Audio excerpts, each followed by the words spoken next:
Hello everybody, Twitch Nitro here, and it is another beautiful day in my test world. So, as you can probably tell by the title, this is something a little bit different. Occasionally I've done map making videos in the past, but what I figured I'd do is, I would record sort of my development process, my thought process, and different stages of the map making process that I go through when making a map.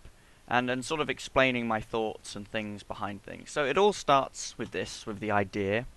By the way, I don't know how the map turned out yet because, well, I haven't built it. This is back in time. Ooh.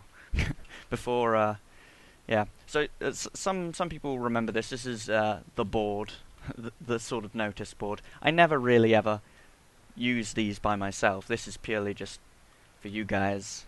And I'm pretty sure it's not very helpful either. But it all starts with an idea. So here I am with a blank slate in my test world with an idea for a map that I want to make, and I'm going to try and speed build it as quickly as possible and put it together. So I have this idea for a map, and I want it to have changing environments. I want it to sort of be an arena with like walls and stuff and some obstacles, but not too complex. Quite a simple arena, and I want it to be comprised of different zones, so each zone has its own colour, so the walls and the floor will sort of represent that.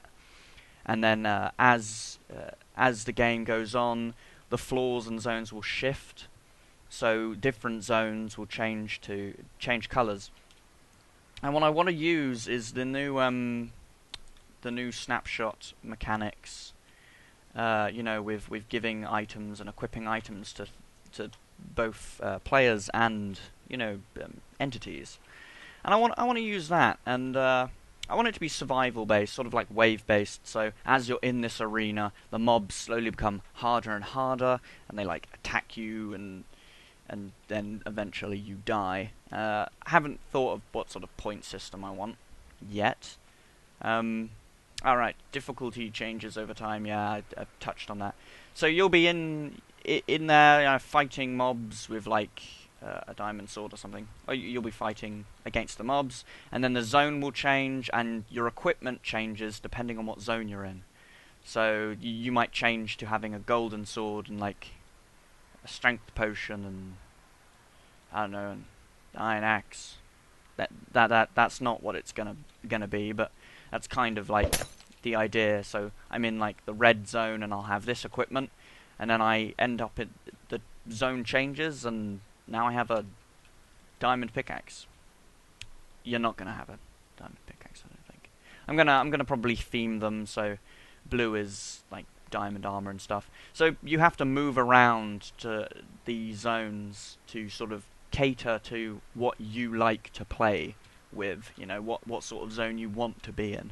And then occasionally it'll change on you, probably mid-battle, and then you'll end up dying. And I'll have some negative zones as well, zones which give you something like a wooden shovel and like leather armor, and you have to sort of get out of that zone as quickly as possible.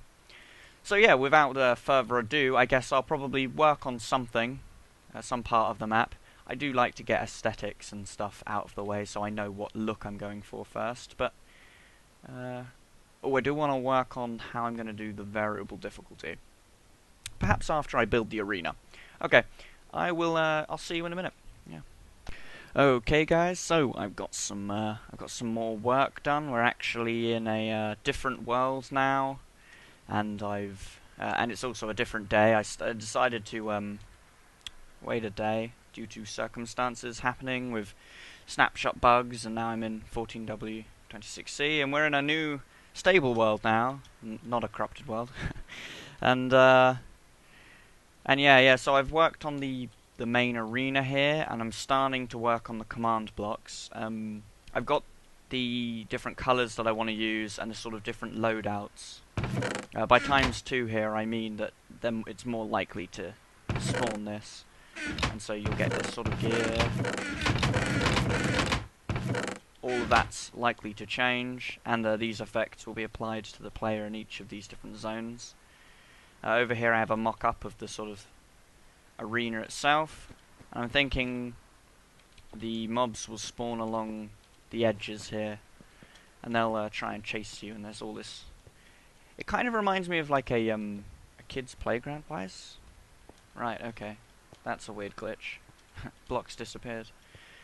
It kind of reminds me of a children's pen or something, or I don't know. It's all sort of, each zone is monocolored, and these actually change. That's what I've got over here. I've got an array that changes each of the different sections into its different colors. So if I come over here and just do this, I'll turn this entire strip here into one color. There we go. I'm not quite sure on what I'm going to do for the randomizer yet, so I'm probably going to go off camera and do some of that.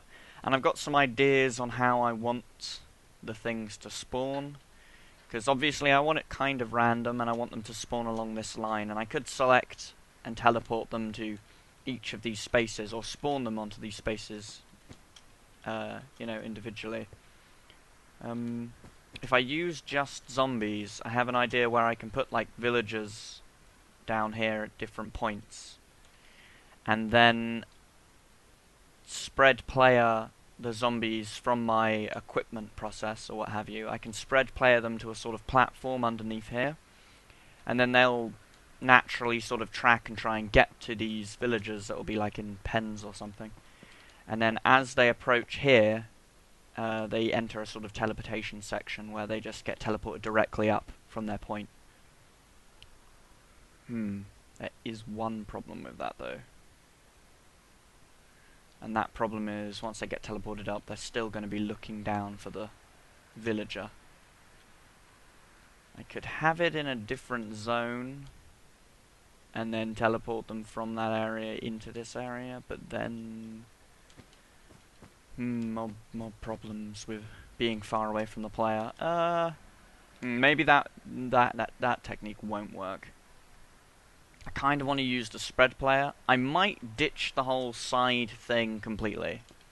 I might just not have them spawn at all, and then just spread player them around where the player is. Although then if they're on the side here, they can spawn like here. But then I'm going to change this to barrier blocks, so people can't just cheat over or something. Yeah. Although then this is out of bounds, so I can put barrier blocks all the way down here as well, so they can't leave and be in no man's land. Yeah, I think that's probably a good idea. I think I'm having the point systems based on kills, and I'm going to have it as a sort of survival game, so multiple players all get teleported in, and then it's the last player alive, or the person with the most kills at the end wins. So the game ends once all players are dead. So obviously if you're the last person alive, you're probably most likely going to have the most kills. Unless of course you're just running around in circles, just to escape all of the mobs. Yes, I think I'm happy with the look, so I'll get on with probably getting the arena randomization to work correctly. So I'll work on some ideas for randomizers, as I like to do. And I shall see you in a minute. Bye. Yes. Yes. So, I think I've got this ready now. Yeah, randomizes quite well. Randomizes quite well indeed. I'll show you how I did it. I've also got the barrier blocks in on some of this. I'm probably going to move the location of this, like make it higher or something, so the redstone isn't exposed. Yeah, so every time I set a block, it has a chance of changing the different zones to a different zone. Yeah, they're slight biased, but I'll show they're not like they're not like mega biases. So I'm not using a sort of full randomization type thing. So what happens first is when I set the block, it sets the block here, and all this does is fill in these blocks, and then that activates these randomizers, which for each of the columns I think. Yeah, for each of the well, I think it's, yeah, for each of the columns it picks one of these three things. So it can pick this one, and this one. And then these randomizers go off, and then for each one of these randomizers it can pick one of these rows. These are sort of like template kind of things, like a code. So it's basically a memory array of what ones should do what, and then that gets filed into each of these and changes each one of the rows, you know, along the column. Yeah. It's relatively difficult to explain, but what I'm doing is I'm randomly choosing out of these different things. I'm randomly choosing a sort of template, and so let's say this template's chosen. This will be slotted into either here, here, here, here, or here. So it's kind of randomized, but it does have specific sort of biases because of the slices, and so I can randomize those. And so some of them stay on certain colors. They prefer certain colors to other colors, but they all do change, even though a certain zone may prefer a certain color. Like the zones around the edges, I kind of have it set up so they tend to prefer black, which is sort of slowness. It's the bad one. You don't particularly want to be in a black zone. Oh wow, that's a lot of black down there. But you see, they do, yeah, they change and switch over, and yeah, I'm pretty sure the middle rarely ever gets black. The actual middle zone here. Oh, there we go. That's probably like one of two different black things. The green areas are ranged zones. The red areas are other zones, and they come up slightly more. And then there are the blue ones, which dot themselves around. I think they kind of prefer some of the ones around here, and then the speedy zones and the fiery zones. I think that's what I'm going to call them. Yes.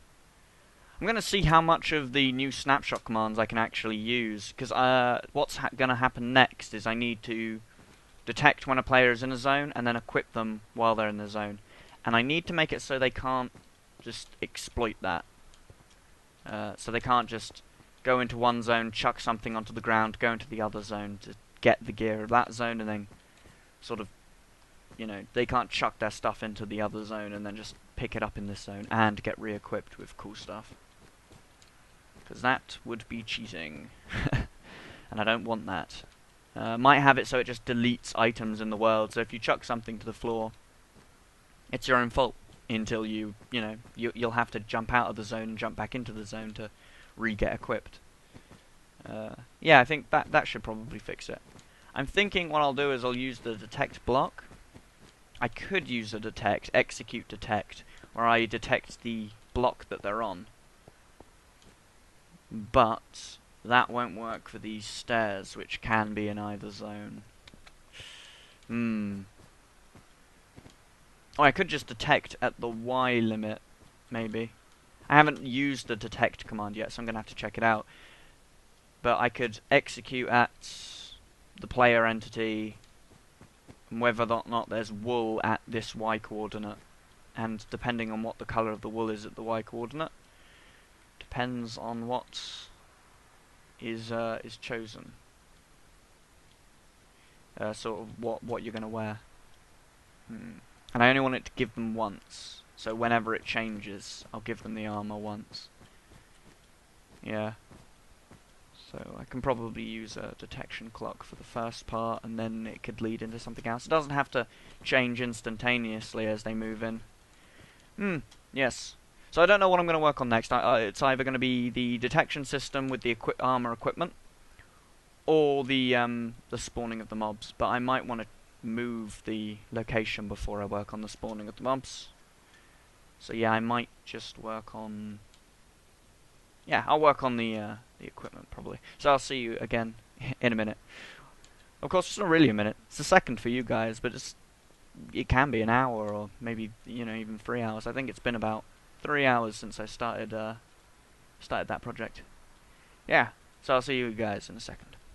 Alright guys, so I just checked the time and it looks like that this is going to go into at least a second episode.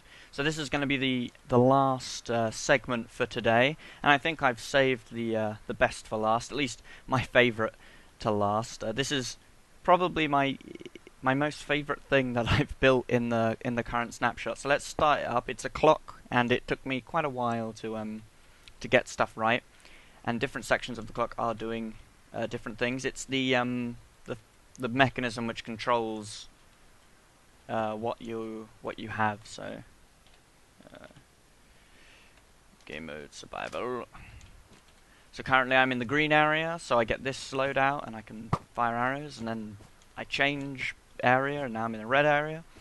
Now it will go dark and I go into the to the black area. This is quite a powerful diamond sword though that you get when you're in here, except you you go blind, so you can't sprint or anything, and you have no armor, so it's kind of bad.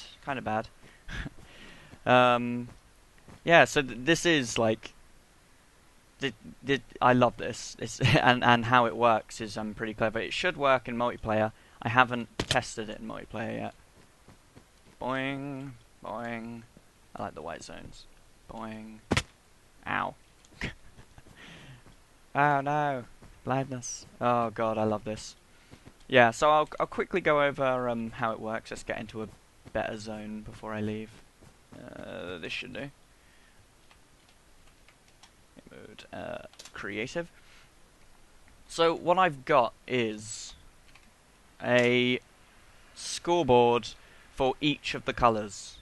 Red, orange, black. Oh god, I just went over my test. This is my test area here.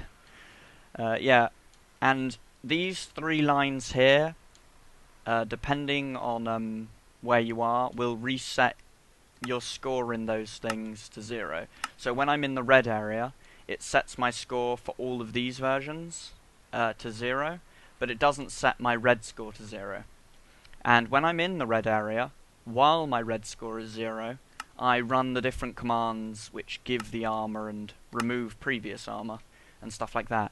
And then at the end of the command, I set my red score to 1. So while I'm in the red area, even though this is on a clock, it doesn't keep refreshing all of my stuff, which saves against glitches and whatnot with the replace item command, which is what I'm using to give the various unbreakable armor and such. See, replace item entity. I'm also using the execute detect in the same command, so I'm using 2 completely new commands, and that's why it's one of my favorite things, because I'm using both of these snapshot commands in one go, and each of these have different things, and they each fire whenever your respective when your respective score is 0, and because as you enter another thing, it sets your score back to 0 in the previous area you're in. You can just sort of hop between them. I haven't made it so entities are kills yet. I will do that, and I'll probably plug it into this clock as well. But if I were to pick these entities up and go into a different thing, it does clear my inventory, so I can't really, abuse it. And then once, of course, I kill the entities, there won't be any way to abuse it at all, I don't think. Except potentially giving other... No, you wouldn't be able to give the entities to the other players fast enough. So yeah, I have yet to test this out in multiplayer. I think what I'll do is I'll round off most of the map first, and then get to the multiplayer bug fixing part, but I think that's pretty cool. So I'm going to end this episode here. I hope you've enjoyed. Please leave a like if you have enjoyed this map making episode. You could leave me some questions, but again, and I will obviously answer those. But again, there'll be another episode out, so I might answer some of your questions in that. I might also. Yeah, I mean, this map's technically completed, as I talk now. In the real world, it's completed in the future, but not right now. Anyway, I hope you guys have enjoyed this map, and I hope you've enjoyed this episode. So, until the next episode, goodbye. Bye.